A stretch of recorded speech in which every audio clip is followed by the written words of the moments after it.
Welcome to Mind Over Matter, the space where inner mastery meets outer transformation.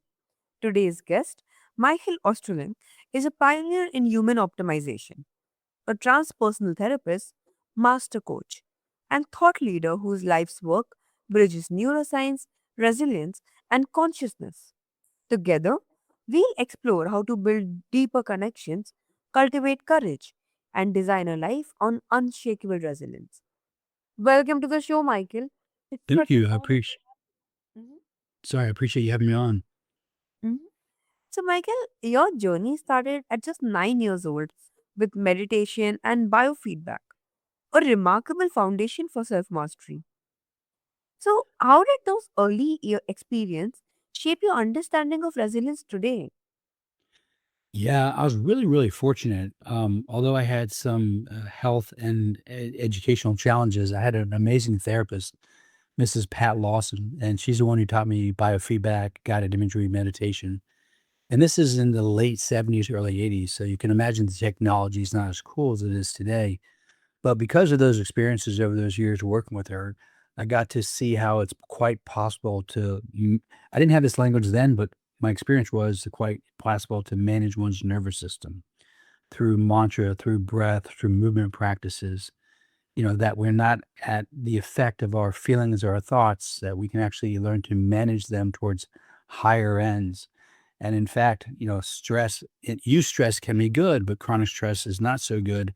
And because of those experiences, I learned how to manage myself in response to very stressful situations and relationships, which I then brought into my work professionally. Then I'm able to much more understand how people experience the stresses in their lives, whether it's relationships or situations. But there are so many great tools available to us as humans that allow us to manage them differently and actually not only survive the situations we find ourselves in, but thrive in them. Yeah, that's amazing. Thank you. And do you think resilience is something we are born with or something we train like a muscle? Well, I think there's a subset of the human species who tends to have more capacity to be more resilient, and for various reasons, some of them are genetic, but ultimately, I think it's cultivatable. Like I think everyone and anyone can train to be more resilient, psychologically, emotionally, mentally, spiritually, physiologically. All the various aspects of oneself can be can be trained in various ways. Now, not that everyone's going to be exactly the same. We start from different positions and we'll end at different places, but depending where you are in the seasons of your life, you can definitely become more resilient. Mm-hmm. Yeah, that's such an empowering view. Like turning resilience into a practice reminds us we are never at the mercy of circumstance, only at the edge of potential. I love that. I mean, it's still that. Mhm. Uh, Yeah. and I 100% agree with that. That's kind of my take when I work with clients. I've been a therapist for almost 30 years and I started coaching around 2000. So, for almost 30 years, I've been either a therapist or a coach. And that's is my operating philosophy. Like, it's for you can look back at the Stoics. This is nothing new, or in various other traditions. We can't always change the circumstances we find ourselves in, but we can definitely manage how we show up inside those circumstances. So I love what you said. Mm-hmm. Yeah, 100%. And you have spent decades studying both the mind and the body. So, what role does somatic awareness play in forming deeper human connections? Yes, in terms of you're asking about how mindful awareness can help us connect more fully with other human beings, and I would actually start with first, it can help us connect with ourselves. And I think that is a key, not the only key, but it's really important because for us to be able to connect with another human being, we have to be self aware and we have to be aware of the other. And I believe it starts with self awareness. We have to be aware of our own thoughts, our own sensations, our own energetics of the body, how we move, interoception, like how we feel inside of ourselves, our emotions, the whole gamut of human experiences, which we have a whole world inside of us. And the more self-aware of those things that we are, the more capable we are of having awareness of the other person, romantic partner, kids, or, friends, family members, whomever it happens to be. But I think it first starts, generally speaking, with self awareness. And the more self aware you are, the more you'll have capacity to be aware of the other. Mm-hmm. Yeah, absolutely. And can someone reconnect with their body even after years of emotional and physical disconnection? Until the moment you die and leave the physical body, I think it's completely possible at any time in one's life, no matter what's going on, to reconnect with one's body. And it's really fascinating because, if you look at children, for the most part, there are some children this doesn't respond to, but apply to, excuse me. But like children are very well connected to their bodies, and then they're enculturated out of connections to their bodies, and a lot of that makes sense, because you want to make the potty training, you want to make them be able to control their bowels, and not pee on themselves, and manage their movements, so that it makes sense why we want to learn how to manage ourselves over time, and not just be a complete connection to our bodies, but also be able to manage our bodies too. The problem we have is that we make a distinction between the 2, and we divide them up, and we're like, you need to control your body. In many cases, that's true, but in many cases, it's at the expense of actually learning to understand and connect with the wisdom of the body. The body as a unit, as a whole process, and then aspects of various aspects of the body. There's a lot of wisdom in there, and at any time of one's life, one can begin to tap back into it, and it's as simple as connecting to the breath. The breath is a mirror of what's actually happening physiologically and psychologically in your system. So even just becoming aware of the breath is one of the key things I start with my clients.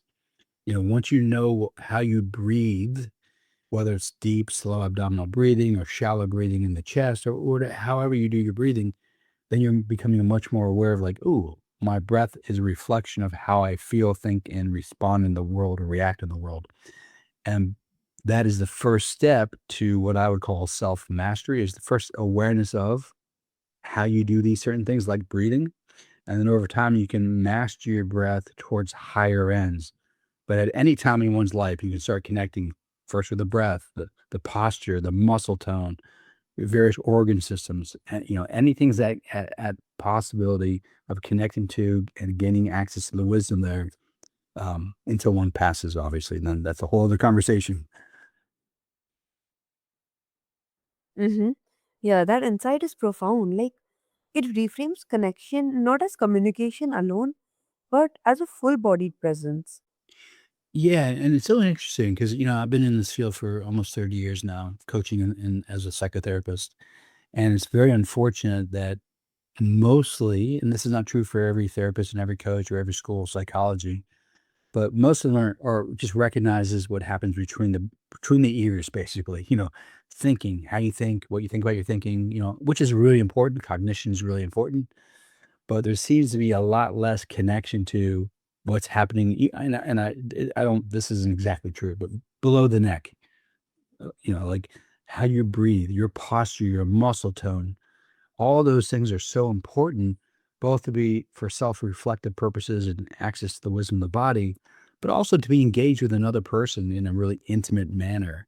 We're not just talking heads. We're, as you use the word, we're embodied beings. Mm-hmm. Yeah, 100%. And your work spans high performance coaching and transpersonal psychology. So, how do these two worlds, discipline and spirit, meet in the pursuit of human potential? I love that. That's a great question. So, transpersonal, just for your listening audience who might not know what transpersonal psychology is, the way I frame it, and it can be looked at in multiple different ways, but if you look at all the religious systems of the world, whether the monotheistic systems out of the Middle East, like Islam, Christianity, Judaism, Hinduism, Taoism, Buddhism, the various schools of Buddhist thought, shamanism from Central America or South America and Africa, the pagan traditions, all the various religious systems have spiritual practices. Each one, they're unique. Some use sacred medicine, plant medicine. Some use prayer, meditation, breath work, sensory deprivation. Some use pain to induce certain states of consciousness. But the idea behind most of these practices are to gain access to the wisdom in the universe, in the body, the mind-body system. If you're a monotheist, you believe in God, in God. And if you're more of a pagan, into like the wisdom of the planet and the various systems that operate within the planet, you can gain access to all this kind of wisdom that's kind of floating around. There's an intelligence in the universe and an intelligence in the body.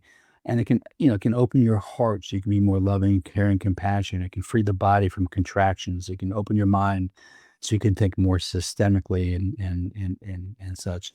And also in many cases can make you more moral. So you think not just about yourself, but you can think about beyond your group perhaps, and even beyond your group to the whole human species. And even if you think the bodhisattva vow, you can think beyond the human species to all sentient beings. So these various practices can induce changes of consciousness. And you don't necessarily have to be part of a particular religious system to do any of these practices, but they've just been shown, and even the science is showing more recently in the last couple of decades that how powerful meditation can be, how powerful certain breath practices can be, how powerful yoga, the movement practices within yoga. There's tons of different practices in yoga, like the movement practices, which are more well known here in the United States and in the West. So that is kind of my conceptual framework for transpersonal psychology. So I help my clients understand that there's certain practices which are really disciplines. You brought up the word disciplines that they practice on a daily basis. They will become more cognitive complex in their thinking. They'll be more emotionally available. They'll be more emotionally intelligent. They'll be more ethical, more moral in how they show up in the world. They'll be happier. They'll be healthier, but more productive, more grounded. All those things are really important. And like I said, you don't necessarily have to be part of a spiritual, religious community, which is fine if you are, and it's great because then you have the community aspects too, and a particular belief system, which can be helpful to you too. But just these practices in and of themselves as a daily discipline can change your life. Mm-hmm. Yes, absolutely. And have you ever found that too much focus on optimization can actually hinder spiritual growth? It's so interesting you bring this up because that's literally been a part of a conversation the past couple of days with other people that I've been in, and I always kind of pay attention, like, wow, that's interesting. The same topic has shown up in a couple different ways. So there's something there to explore, and I would say yes. Because, if by spiritual practice you mean ultimately gaining access or experiencing one's true nature, like one's soul, not one's ego, if you want to kind of use that way of looking at it, human optimization in terms of like ego development and gaining more access to the body and the wisdom of the body and clarifying one's thinking, becoming more discriminatory in how one's thinking is, and more available to use the mind as a tool, which are all really good things, but they also trap one inside of the human system, the mind, the emotions, and the body. And that ultimately is where you want to let go of those things because those identities lock you into the three dimension, if you want to come look at it that way, and keep you from really experiencing the soul level, or in some traditions, the witness, or the observer of all things. So yeah, those kind of human optimization practices, which I think are really important and useful, can indeed be the last thing to let go of as one deepens one's spiritual perspective. Mm-hmm. Yeah, that balance between striving and surrendering is so vital. It's where excellence transforms into evolution. Man, I love that. I'm stealing more of your sayings. Well, Yeah, sure. really well said. Mhm. And I think that, and there is a dynamic balance and a dynamic pull. And if you're okay, I'd love to share a story. Speaking to that pull between letting go and kind of the masculine and feminine, the force, the assertiveness versus the receptivity and the openness. Is that okay if I share just a quick story? Mm-hmm. Yeah, yes, please. Okay, so about a year ago, literally a year ago this month, I was speaking at a retreat in Montana here in the United States, and it was integral thinking. I'm friendly with Ken Wilber, and I've been part of the Integral Institute, and I know his thinking. So I was invited to give a talk there. And there is a host and a hostess, and the hostess was big into horse medicine. So we had the opportunity to go and spend time with horses and seeing them and relating to them as kind of medicine. They can heal certain aspects of the human system. And my tendency is to be very assertive in my life and go do stuff. But for some reason, I was thinking, I don't actually want to engage the horses that way. I want to just sit down and just watch them, just observe. And what was fascinating to me is I sat by a tree and three horses came to me and they just hung out with me. I was like, wow, this is really interesting. Instead of me going to them and doing something, I just sat receptively and they came to me.